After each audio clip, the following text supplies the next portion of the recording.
I see you have constructed a new lightsaber. Your skills are complete.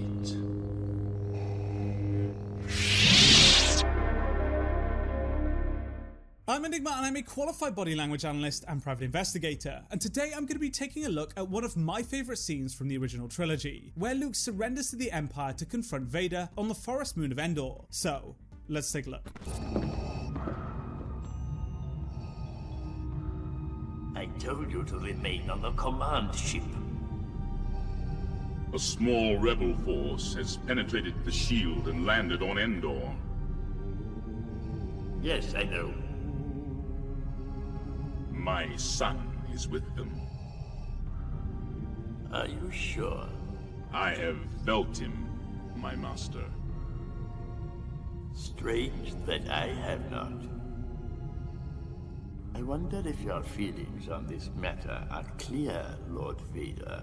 When Vader reveals to the Emperor that his son was with them, the Emperor then changes his proxemics and leans in towards him. This is a consciously controlled dominance and threat signaling behaviour. This posture is intended to pressure Vader, whilst verbally questioning his loyalty. Vader's disobedience likely triggers the Emperor to experience sympathetic activation, as his amygdala interprets Vader's actions as a potential challenge or threat. It's a way of him asserting his dominance. They are clear, my master. Then you must go to the Centauri moon and wait for him. He will come to me. I have foreseen it. His compassion for you will be his undoing. He will come to you, and then you will bring him before me. As you wish. So when the Emperor realizes that Vader had not foreseen Luke coming to him, he slowly leans back in his chair. This is likely what's called parasympathetic mediated relaxation. Before, the Emperor was disturbed at how he was unable to foresee what Vader had, and by his disobedience. But now, realizing that Vader is confused, he experiences autonomic downregulation. He becomes more relaxed, realizing that Vader is unable to see what he can. He feels more in control.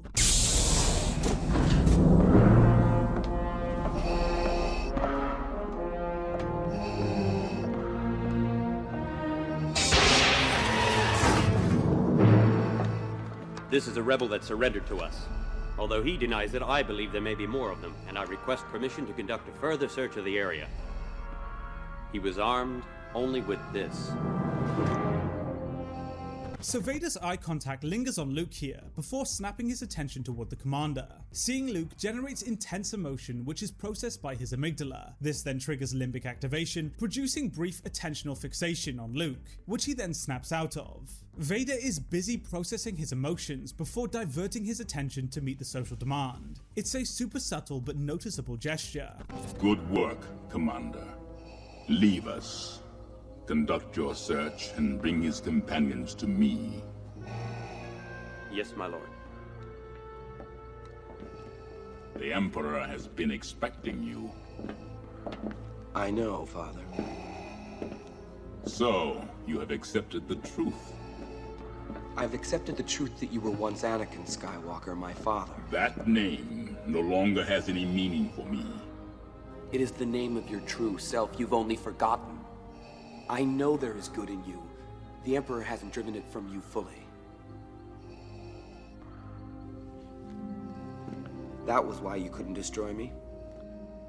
Vader maintains strong eye contact with Luke after being called Anakin. Being called that name triggers intense emotional arousal, resulting in the same attention fixation we witnessed before. Also, Vader never attempts to interrupt or correct Luke when saying that Anakin is his true self. Deep down, he knows that he is still Anakin, and that his allegiance to the Emperor is paper thin.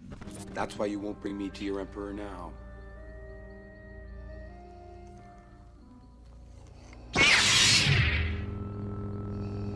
I see you have constructed a new lightsaber. Your skills are complete.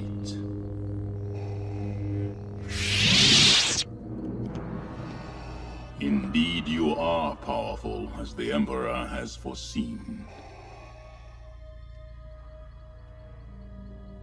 When Vader activates the lightsaber, Luke slowly turns around and glances towards him. This is called top-down motor inhibition, and occurs because the activation of the saber likely triggers intense emotional processing in Luke's prefrontal cortex, and unlike the freeze response, it's controlled consciously, as opposed to a reflexive freeze. He is deep in thought, and he's assessing whether or not Vader is planning to strike him. He does this exact same behavior again when he learns that the Emperor has foreseen his power. Luke is desperately trying to make sense of the situation.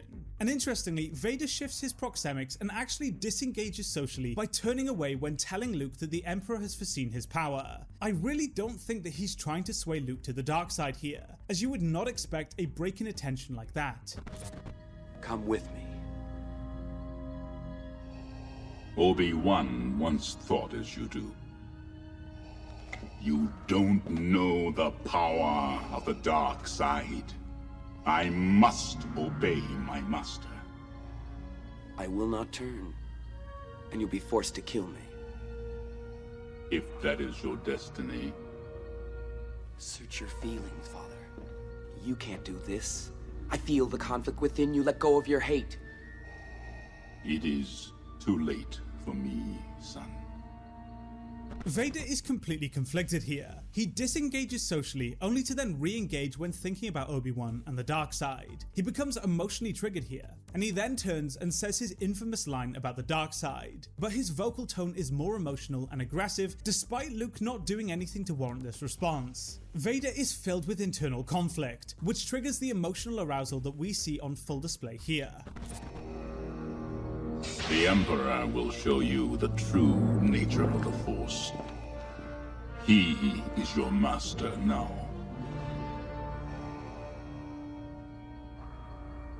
Then my father is truly dead.